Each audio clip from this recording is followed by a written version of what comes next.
It's really exciting to have a win team, to have the win formula because it really helps us enjoy the work that we do.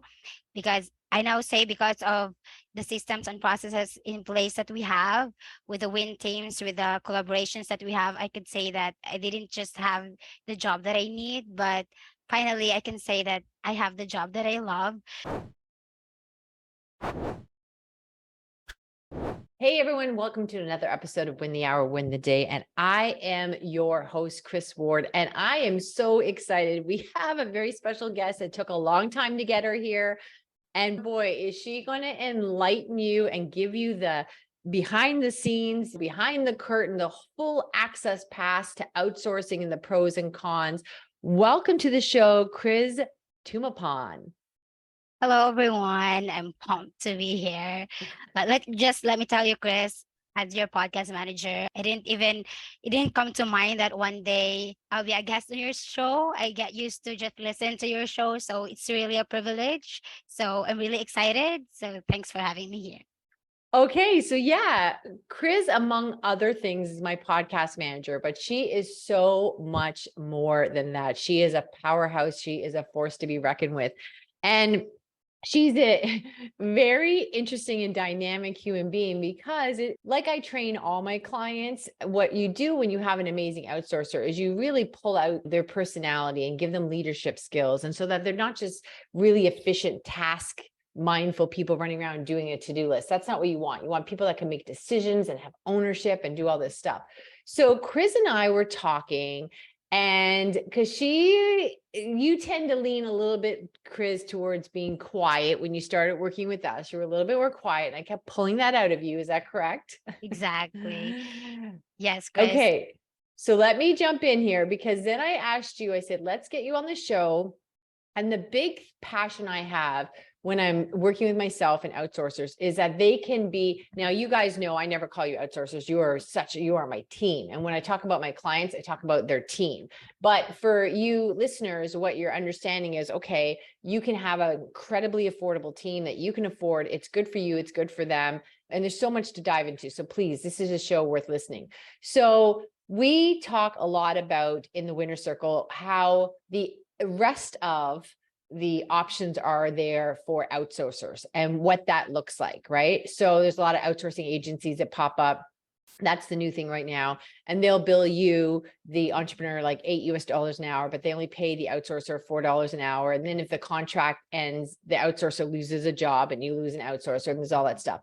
So what I've been really learning from my team, and especially from Criz, is what it's like to work for other people. And it's not about saying nice things about me. This is not going to be show, oh, we say nice things about Criz. What it is about the systems we have in play for myself and my clients. And because these systems are there to cultivate an amazing and talented team, then I start to find out what it's like when you, Criz, were working for other people. So let's start at the top. You talk about working for other people. You said to me in one of your reviews, you felt like you had a voice here, and that's not what it's like traditionally when you're an outsourcer for other entrepreneurs. Is that the case? Yeah, 100%, Chris, because I'm used to being quiet. I feel inferior to my boss because we don't talk to them regularly. So that's why if I have ideas, I just keep it to myself because I feel like, do I have the right to say that? They are way more smarter than me. So when I work with you, rather, I'm silent. I'm waiting for you to call me. Oh, What? when you Yeah, when started, I not started. now. Yeah. Yeah. So you helped me how to cultivate my leadership skills, how to take the platform, like how to be confident in speaking, like take it as like a stage, like perform well and speak well and jump in anytime that I can. Because before when I was starting, I used to say, "Excuse me, Chris, can I talk?" So you always remind me that I don't. It's not like I'm being impolite. You encourage me to jump in to make it the conversation. Like our Scrum meeting is more conversational, so I love it, and it has me gain more confidence and speak my ideas more. Yeah. So I think what you're talking about, Criz, is we have these daily scrums and we have these short, tight meetings on all the things that we're working on. It's not a place where I check your work. It's a place where we work on projects together, and usually new projects, like how are we going to make this happen? Whose idea, who's going to take this on, that kind of thing. And I think what you're talking about is previously in all other jobs, every outsourcer VA I've spoken to, what happens is the entrepreneur just sends you emails, or you don't ever meet with them, and you just get all these responsibilities or tasks through the written word. And so then you can't clarify or ask questions or say, hey, you're doing this, but have you thought of that? So there's like this bigger leap to use your voice, because you'd have to write something out, and there's a gap. There's a gap between you and the employer. Exactly, exactly, Chris. Let me add also that they just hand off the SOPs, or standard operating procedures. So when I try to ask my seatmate what to make everything clear, they just said, "Oh, just check your SOPs." That's why I'm asking, because I'm confused with the SOPs, but we cannot reach out to the managers, to the boss, Mm. because we're not sure where they're available, and there are no platforms ready offered to us for us to ask questions. So yeah, it's really difficult working in that kind of environment. So I think what happens, the way this setup is by virtue of you having a question, it comes back to you feel like I'm missing something. I don't understand. I have a question. This is my problem. And now I'm going to have to find someone to bother. And then when I ask somebody else, who you call it your seatmate, who's working in the office with you, even though you're both on a virtual, I guess there's different arrangements where sometimes you're in a virtual job, but you're in an office working for overseas or whatever. And they're like, follow the SOPs. And you're like, well, if I can read, if I understood the SOP, I wouldn't be asking you. So Exactly. we do something completely different. That's not how we work at all. So what were you surprised about when you started working with us? I'm surprised by you are just available anytime. You encourage us. Oh, can we hop on a quick scrum? Are you around? So we have the help and the resources that I need, and we have access to them. So it's really a different thing. It really is helpful, because we have the help that we need. Like, it's not just you available. We have Evan, we have Deanna, we have more. Our win team is really Yeah. collaborative in everything that we do. Yeah, so we're all about being efficient. So when I am always available to you, however, you look at my calendar if I'm doing interviews or I'm doing whatever with people, but we usually have a daily scrum in the morning anyhow. So what I want people to understand is, don't think for a second, if you're an entrepreneur, oh, that's the last thing I need is somebody reaching out to me all the time, being always available. That's not the case. Here's what's happening. Criz and the people on my team are spearheading major projects, and they're usually in the creation stage. So then that's what our little scrums are about. I don't need to supervise your work. We've got this super toolkits. You know what you're doing. And sometimes you'll come to me and say, hey, we're missing some steps in the super toolkit. Things have changed. We got to improve it. That's great. So I don't need to supervise your work. But when we're creating new stuff, and then something's new, and there's always going to be confusion and clarification, and what are we doing with this? Right now, at the time of this recording, we're adding a bunch of features to what we have as a winner circle. And then when we find a VA or outsource for our clients winner circle, we are supporting their hires with what we call the Win Team Lives. And now we're starting a Discord community. We have the Learning Center for the VAs and the outsourcers. And now you're taking charge of the Discord community, and that you're going to be available to them and providing extra services. So right now we're going to have questions about setting up Discord. Are we going to do this? Are we going to check every day? We're going to whatever. And you're going to have ideas, which you've already had a number of great ideas. I'm like, phew. Just yesterday, we were talking in our Scrum meeting, and we were saying how I'm like, you know what? Because all these people like yourself, these VAs had previous experiences where they were really meant to be submissive and just do tasks, and not to be leaders, and not to have confidence. You can relate to that. Yeah. Yeah. Exactly. So then we're trying to, for our clients, teach them that this is going to be in a different environment. We don't want you just to get the work done. We want you to have ideas. We want you to speak up. We're hiring personality over skill set, blah, blah, blah. So I said, Criz, what if every time we do a live training with them, what if we sent them like a badge, like you asked a really great question, or you really took the floor, to really reward them? And then you said, what was your idea? Do you Then remember? I said, can I jump in, Chris? Can we, instead of just sending them to the Win team members during our win team session? Can we send an email to their win team leaders for them to know how the outsourcers or that the win team is performing, so they can see the improvements of the win team? So it really is helpful and is a different thing. And I think it's a really game changer for them. Yeah, it is a game changer. And so we're speaking a lot of words, but the words that we're avoiding is I never use the word boss. I just don't like it. It's not, I'm about a team, about a circle, listen, I always tell people you should be the dumbest person in the room if you're lucky. And I'm telling you, with my team, I really am. So to heck if I'm going to call myself somebody's boss. So so we don't call them bosses, we call them team leaders, right? Because we're looking for a team. So my clients who hire me to help them stop working so hard, and then often they need to start building their win team. What you're saying, Criz, is when we say, oh, you did something really great in the training, make sure we CC their team leader so that they get praise. It's not just praise from us, but they get recognition from their team leader, AKA their boss. Oh my gosh, she's doing really good. And I was like, oh, that's a great idea, Criz. That's what yes. Sometimes, why didn't I think of that? It was so good. So that's something that I think really, when I started working with you, I was always like, excuse me, I have a question. I'm like, no, we can't do that. Just jump in, just say, hey. So I think you had said that before, that you had more of a voice here than you had before. Yes, absolutely. Because now I can jump in, like I can boss you around. Like I don't usually do. Hey Chris, just follow up on this. I keep on bossing you, so it's not a bad thing. I feel like I think I've encouraged, I've cultivated my leadership skills, and Yeah. I feel more confident, and I feel I'm enjoying the job that I have now.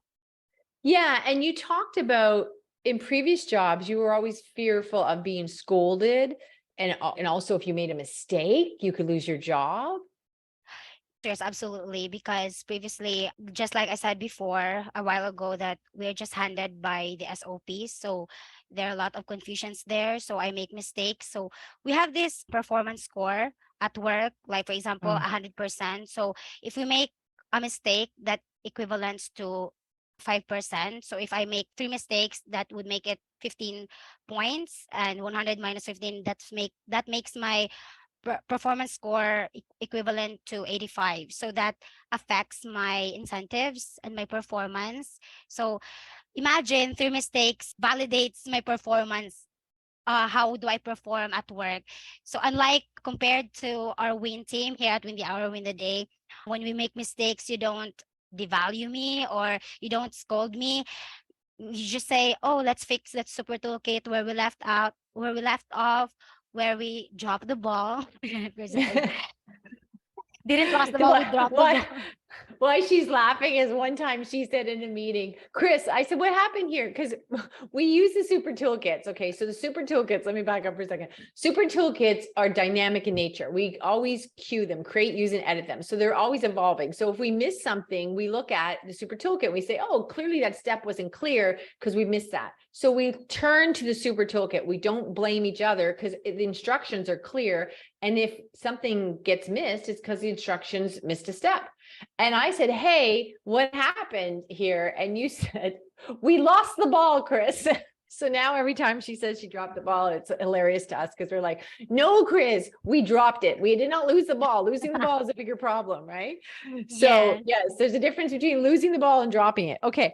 So that's a really good point, because again, what you're talking about is standard operating procedures, which are usually static in nature, not written by the end user, and they get outdated really quickly. And they're just usually there to cover liability. And so people hand those to you, and then it's not your fault that there's mistakes in them, because people wrote them a long time ago and then they don't work. Whereas us with the super toolkits, they're changing all the time, and we're always building on our strengths and our proven steps and stuff like that. So that makes such a big difference there.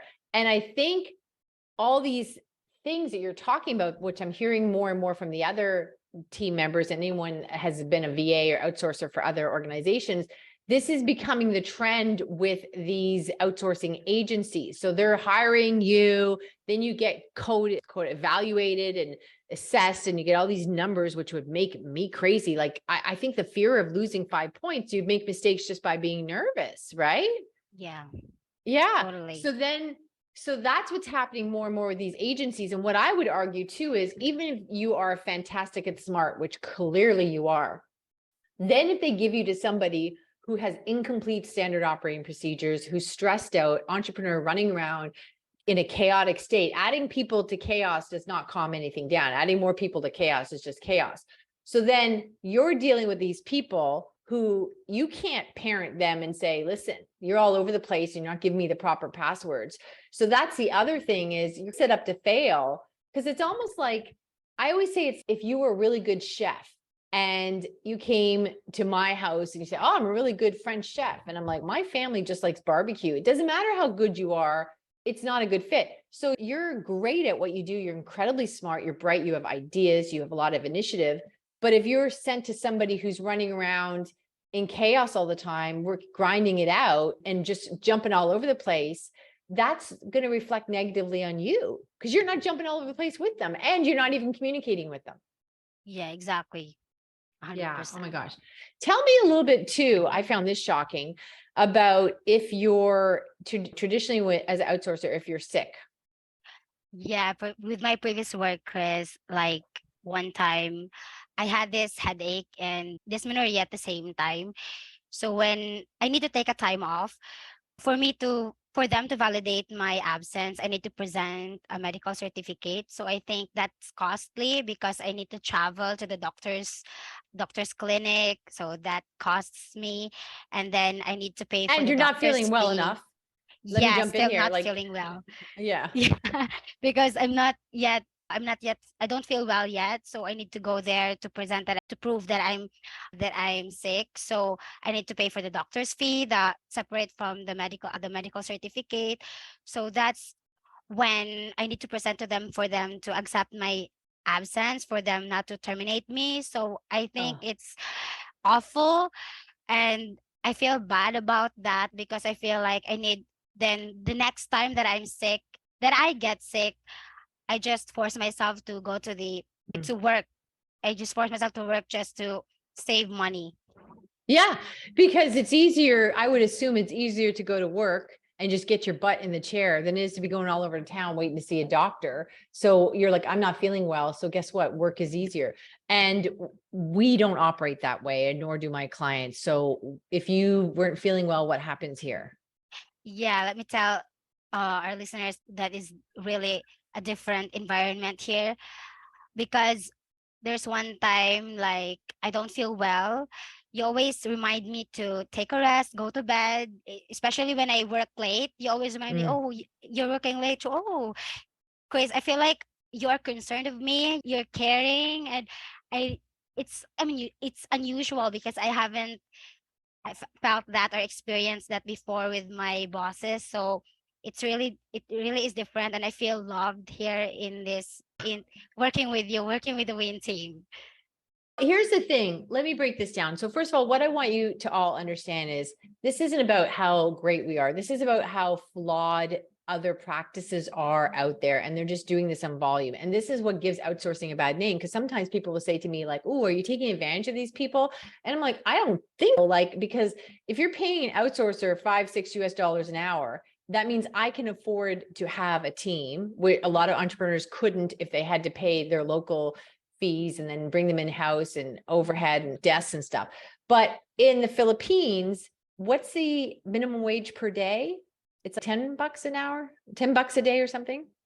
I think 300 pesos is six, I think, Six US dollars a day. I believe, yes. Okay, so it's around $6 US a day minimum wage versus me paying someone $5-6 an hour. So that's great. That is a win for them and it's a win for us. Now, where things are not as helpful is when you get agencies hopping up all over the place, where then their profit comes from, we'll pay you 4 and I'll charge the client 8. So that's fine. That's their business model. But then when they're doing it in volume, like they are with you, Criz, and it's okay, now you can't be sick and do this and you get points, and it becomes very dehumanizing. And also it really doesn't benefit the entrepreneur at all. So here's the thing. I'd like to think I'm a caring and compassionate person, and I am, because I've been sick and I know that I don't feel well when I'm sick. But what really matters is I tell people when I'm working with my clients, let's say you had 10 units of productivity in an hour. But when you're not feeling well, even with a minor cold, you're down to 5 or 6, and then the next day you find mistakes. So Yeah. it's just a better plan for you to go to bed and get rested and come back better tomorrow. It's just it's a better business plan, even if it wasn't a better caring, compassionate plan. It just makes no sense to make somebody work when they're sick. Yeah, it slows you down. Yes, yeah. And I'm also always sensitive. Another thing I don't believe in at all is I don't believe in working overnights at all. I don't care who you are. Nobody gives their best at 5 a.m. There is no way. So for me or any one of the clients that we find, hire and train on board in the winner circle, I always say to them, what you want is your team around in the morning. So, Criz, Maura, Deanna, they'll be around till 11, 12 EST time in the morning. Now that's 11, 12 for them at night. That's it. They don't need to be around my entire day, because if I'm set up correctly, they have work to work on independently. They can meet with me in the morning. We can go over things. When I'm sleeping, work gets done. So it's better for me to come in the morning, it's done. And then they can do the other half of their day at their convenience, which also brings us back to, if you're not feeling well, Criz, I always say, look, if I'm not feeling well and I come into work at 10 o'clock in the morning, I might cut out at lunchtime saying I don't feel well. But your day with me starts at 9, 10 o'clock at night. So you've been not well all day. So I think it's a bad plan, right? Yeah, Yeah. 100%. I don't want you guys here when you're sick. It doesn't make sense. So, Go Chris, ahead. let me add, we're not afraid to take a time off because of our super toolkits or job bios. Because Yeah. of our super toolkits, it helps us map out our tasks ahead of time. So if emergencies happen, like we get sick, so we don't feel pressured to go to work because we have it already planned out because of the systems and processes that we have. Yeah. So we have this thing called a job bio. So it might say on Mondays, somebody does A, B, C, D. So if something happens where you're not, Criz, we just go look at your job bio. We go, okay, A doesn't matter. B, B is the promotion for the podcast. We have to put that up on social media today. So we can take a quick look at your job bio, and we have the super toolkits to know how to do everything. So we can just prioritize. We don't all look at the ceiling and go, oh, what does Criz do? And then you find out 2 weeks later, oh, she was sick that week, so we didn't put that up. And everything comes out later in the mess we make. But with the job bio, somebody else can jump in. And we've done that where, oh, really sick this week. Can you go in and do that for her? Just check her job bio and do these 2 things. And then it's not a big pile up when they come back, and there's no consequences. We just reprioritize. Yes. And one thing, Chris, I remember, because our super toolkits are well detailed and easy to learn. One time remember when I was away and we have these Scrum meetings, our stats meeting. So Yeah. I can move my spreadsheet or my analytics to another winter member. He or she can present that because of the super toolkits that he can learn in just 5 minutes. Yeah. We don't lose anything when one is away. You were away at a wedding. And so we had our monthly team meeting on stats, and you just gave them the link and they could just follow it through. So you don't feel pressured. You don't feel guilty if you ask for that time off or anything like that. So that's what I want when I bring people from my team or other clients' teams on. It's to show you that this isn't some miraculous thing where I just get lucky and find amazing people. We do have a really 12-point hiring process, and there's things I look for. But once you bring them on, it's really about developing leadership skills so that they're not coming to you and asking you everything, so that they do come up with fantastic ideas and that they're focused on one thing and you're focused on another. So you really do get 2 brains are better than one. And also, when you hear things about outsourcing and how it doesn't work, just be mindful that might be the setup, not the outsourcer, not the entire industry. It's just the expectations. Because I think I'm always surprised with the things that you say more about, oh my gosh, Criz, about previously where you just kept your mouth shut so that you didn't feel dumb. A bad idea, like even if you did come up with I don't think there are any bad ideas, but I think you should judge somebody on how good their good ideas are, not how bad their bad ideas are. But if you came up with an idea that I didn't agree with, I would say to you, yeah, thanks, Criz. That makes sense. Here's why I'm concerned it may not work. Like, it wouldn't be shooting you down. It would just be like, and then when I say that to you, you're like, oh, I understand. Then you come up with a different idea. Absolutely, yes. Yeah. Okay, what are some other things that you felt? You probably went through culture shock when you started working with us, which I think now has been like, I don't know, maybe 2 years. Yes, I'm working 2 years already with you, Chris. Okay, so what did you find surprising when you started working with us? It was really surprising the Scrum meetings, Chris, because we do it in a regular basis. And then Yeah. I'm not used to talking with the bosses. And Oh, you didn't treat me like a child. Like you treat me as an equal. I feel like you we're business are. partners. Yeah. Yes, because you are my equal. Yes, that's why I treated you like that. Yeah. Okay. That's why I love it. I love it. And when you gave me tasks, when you had me tasks, it's really easy to adopt.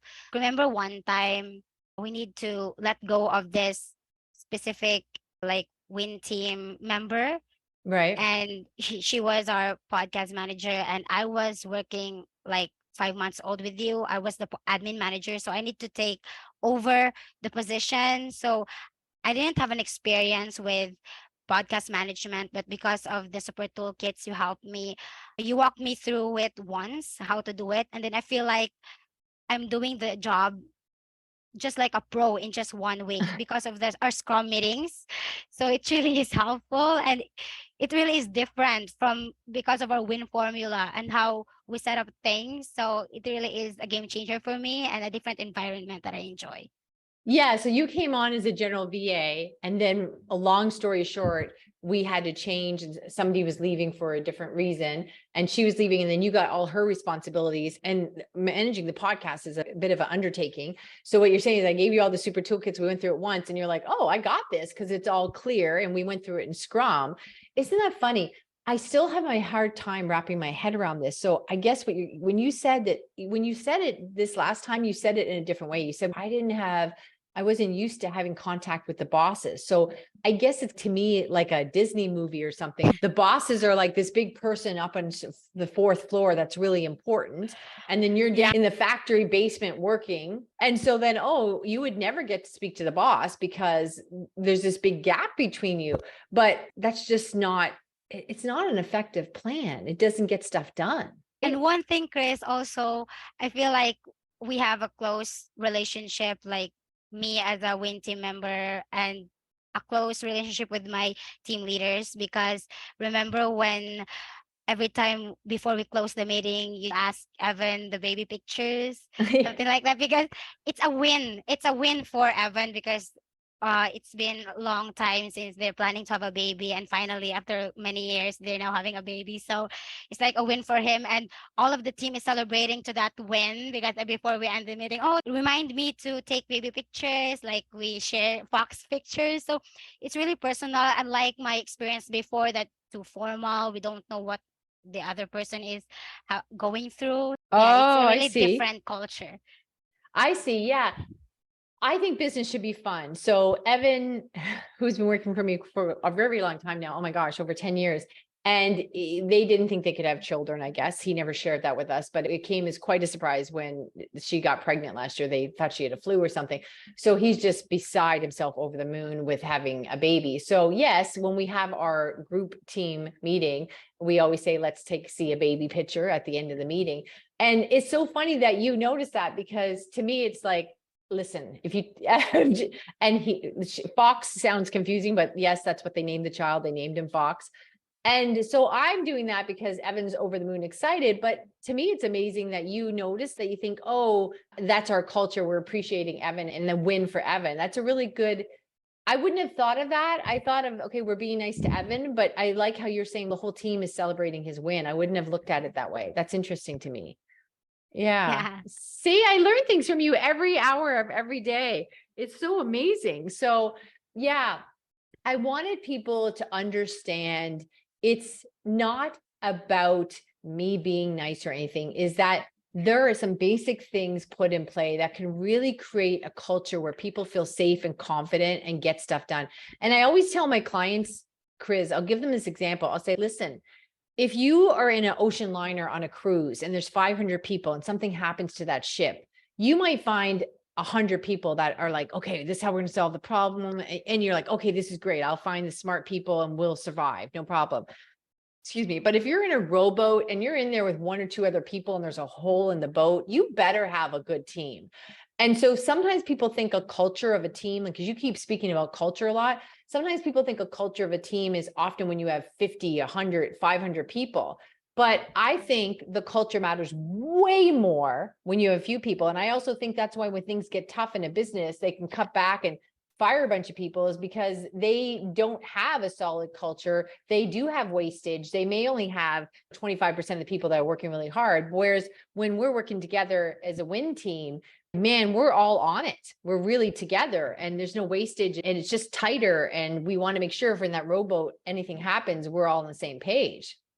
Absolutely. Yeah. All right. We just have a moment left. Tell us any final things do you have to say about speaking about what it's like to be in a win team or what it's like to be an outsourcer? What do people need to know? It's really exciting to have a win team, to have the win formula, because it really helps us enjoy the work that we do. Because I now say, because of the systems and processes in place that we have with the win teams, with the collaborations that we have, I could say that I didn't just have the job that I need, but finally I can say that I have the job that I love. So this is really a big changer for me, and I love this job working with the win team, and I hope every business or every entrepreneurs learn this process to have their own win team and their own win formula, so they can scale their business and they enjoy the kind of business that they have started at the beginning. Oh my gosh, you couldn't have said it any better. You know what? I have to say too, I told you this week, Criz, that when you were talking to me about the things you wanted to talk about in the show and you gave me these pros and cons, and I didn't really understand how, I guess not how hard it is, but I guess what it's really like out there for regular outsourcers. And it really inspired me to do even more for the people in our winner circle and for their hires. So that's when we really started getting even more assertive with the win team members for our clients and adding a lot more services for them, because not only is it really fun when clients tell me I changed their life and I help them get 25 hours back a week and they can scale their business and they're working less and making more. I found that's rewarding. But now when I start hearing more and more from you and other outsourcers, how much more fun their jobs are and how much they love their job. And we had Fel from Kim, her VA came on, and Fel was like, oh my gosh, I hope I get to keep this job because I love it so much. I'm like, why wouldn't you get to keep it, right?